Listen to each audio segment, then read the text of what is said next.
baila bailao. Je vais vous parler de Nisrine. Nisrine a des cheveux marrons. Elle met toujours des robes. Elle met toujours des bottes.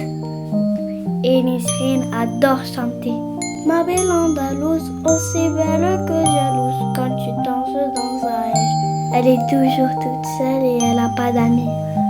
Elle aimerait beaucoup avoir une amie. Maintenant, je vais vous parler de Layla. Layla est une princesse. Elle habite dans un château et elle habite avec un prince. Elle a un cheval blanc. Elle va souvent au lac. Près de chez elle, il y a un très beau lac. Elle s'assoit, elle pêche des poissons pour dîner. Elle adore pêcher des poissons. Elle adore faire la cuisine. Elle cuisine des poissons, des bananes, des fraises, des gâteaux avec de la crème et une cerise au milieu. Ce matin, Nisrine va au lac. Elle se met à chanter. Tu viens le soir danser sur des airs de guitare. Puis tu bouges les cheveux noirs, tes lèvres rouges. Layla, ce matin, elle est en train de pêcher. Elle entend Nisrine chanter. Elle va voir ce qui se passe. Et Nisrine et Layla se rencontrent. Bonjour, comment tu t'appelles? Nisrine, et toi? Layla, je suis la princesse Layla. Je suis Jean Santé. Nisrine, tu chantes bien. Merci. Moi aussi, j'aime chanter. Est-ce que tu peux chanter, s'il te plaît? Oui, bien sûr.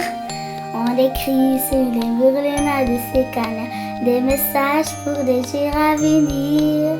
On écrit sur les murs pour l'amour se lève. Un bonjour, attends.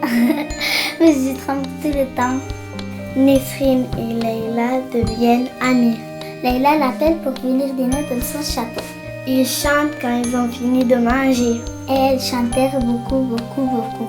De balance, le reste n'a pas d'importance. Baila, baila, oh, toi, toi.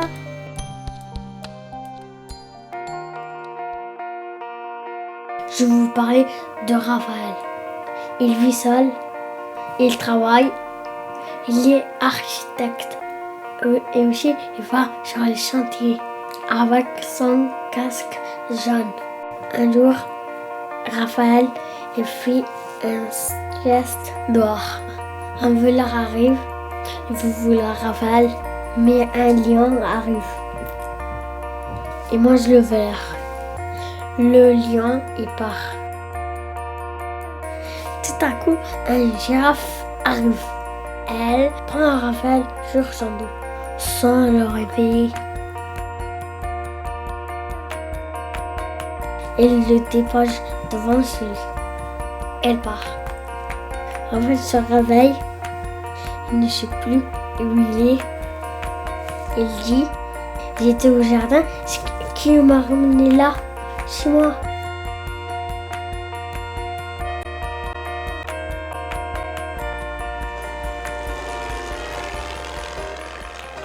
Maintenant, je vais vous parler de Monsieur Travail.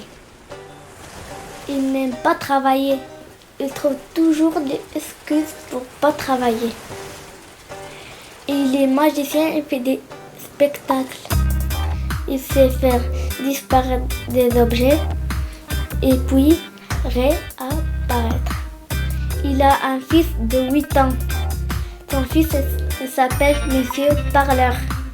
Il n'arrête pas de parler. Il pose toujours plein de questions. Monsieur Travail s'énerve. Il dit arrête de poser des questions. Papa, tu veux bien me faire disparaître? S'il te plaît, fais-moi disparaître. Allez, allez. Non, pas maintenant. Mais moi je veux disparaître maintenant. Fais-moi disparaître. Hein? Mais je veux disparaître. Allez, allez. D'accord, je vais te faire disparaître. Comme ça tu ne me bêteras plus. Mais après, tu me verras réapparaître. C'est pas sûr. Je crois que je vais te faire disparaître pour toujours. Mais je ne veux pas disparaître pour toujours. Arrête de m'embêter. Va-t'en. Va jouer ailleurs. De toute façon, aujourd'hui, je me sens pas bien. J'ai pas envie de travailler.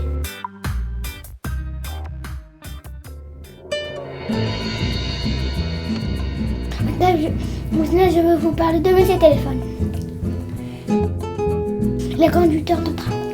Il a visité les pays avec le train.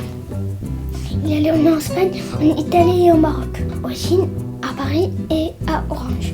Il voyage avec sa famille, ses parents, ses frères et sœurs, sa femme et ses enfants. Il organise tout le voyage. Monsieur Téléphone aime parler avec ses amis au téléphone. Il aime faire la fête, il aime cuisiner, il aime danser, il aime rire. Tous les samedis du mois, il fait la fête.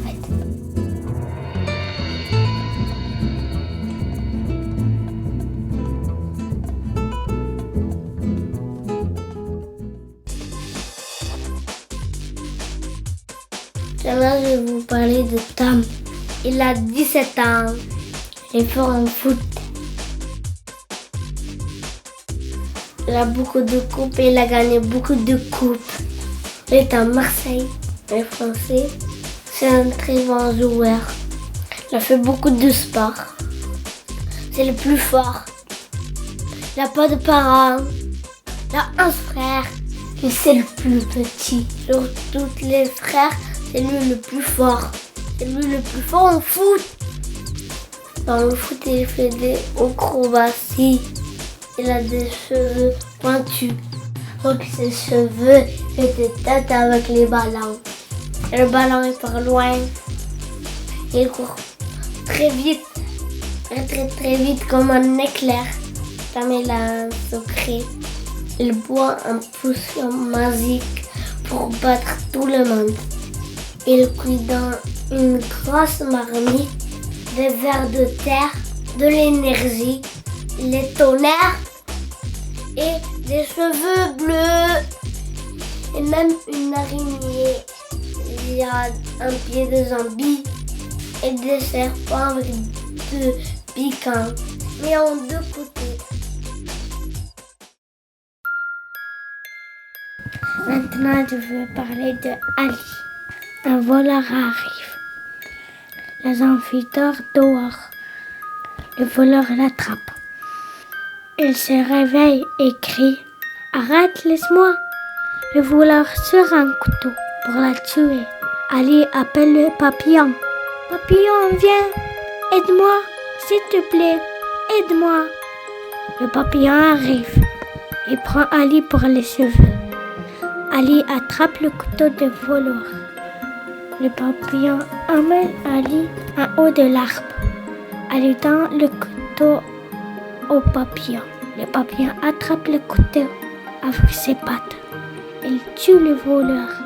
Le papillon descend Ali de l'arbre. Ali remercie le papillon.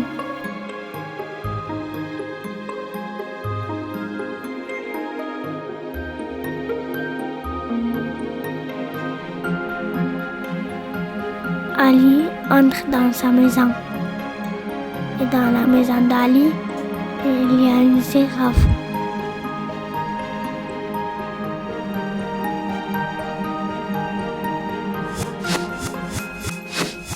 Baila, bailao.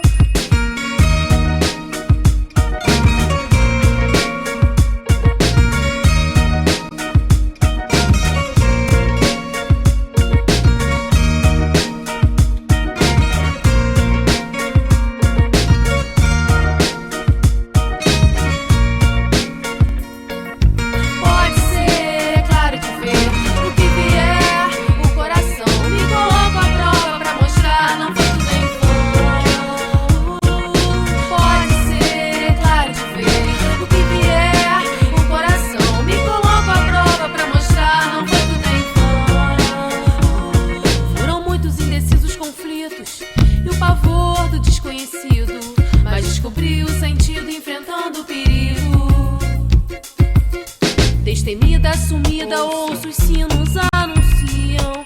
Eu sei que na dúvida a verdade aparece, correndo contra o tempo esquece, sem enfrentar, curar padece, rolando escombros, carrega nos ombros o que não te serve, o que não nos serve. Incapaz de entender, nunca disposto a perder, destilo fel antes de beber.